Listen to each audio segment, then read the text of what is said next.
James stared at the departures board. Flight 402 to New York was marked departed. He slammed his briefcase onto the table, his heart sinking. That meeting was his entire career. He checked his phone. His boss sent a final text. "Do not bother coming back on Monday." James slumped into a chair. He replayed the scene on the sidewalk. The oranges rolling in the gutter. The woman gripping her ankle in pain. He had traded his future for a total stranger. He felt the weight of a ruined life pressing down on him.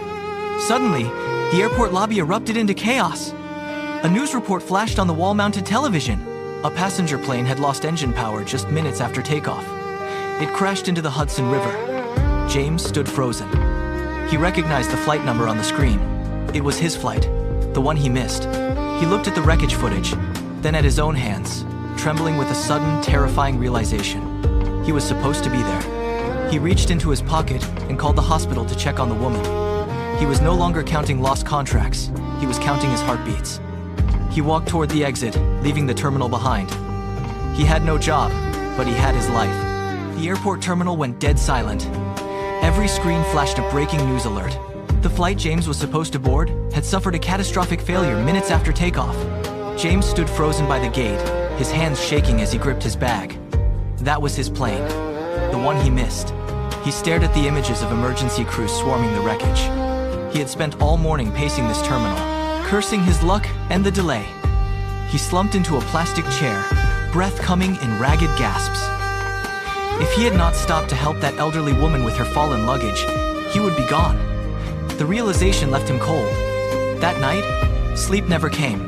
He replayed the morning over and over. The woman, the delay, and the simple choice to pause. The next morning, James found the woman in a sunlit hospital room. Margaret looked up, her eyes widening in surprise. "You came back," she whispered. James pulled up a chair and nodded softly. "I needed to make sure you were safe." They spoke for an hour, two strangers bound by a moment. As he left, Margaret touched his sleeve.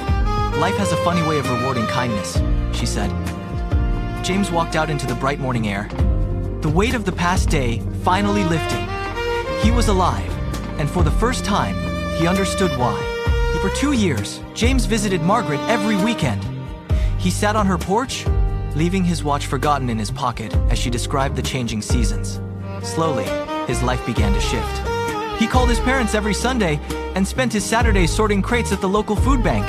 Even at work, his office phone rang less with anxiety and more with the sound of genuine collaboration.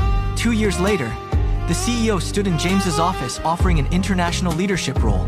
"It is yours," he said. James was confused. "My results are consistent, but why now?" he asked. The CEO leaned against the doorframe with a smile. "Your team trusts you, James. They say you finally know how to listen." Realizing the source of his growth, James drove straight to Margaret's house. Margaret lay in her armchair, her breathing shallow. She gripped his hand with trembling fingers and whispered, "Do you remember the day you missed your flight? That day revealed who you truly are. You chose kindness over a promotion."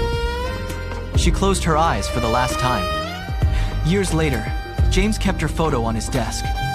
Whenever an employee faced a setback, he would point to the frame and say, "A closed door is not an end.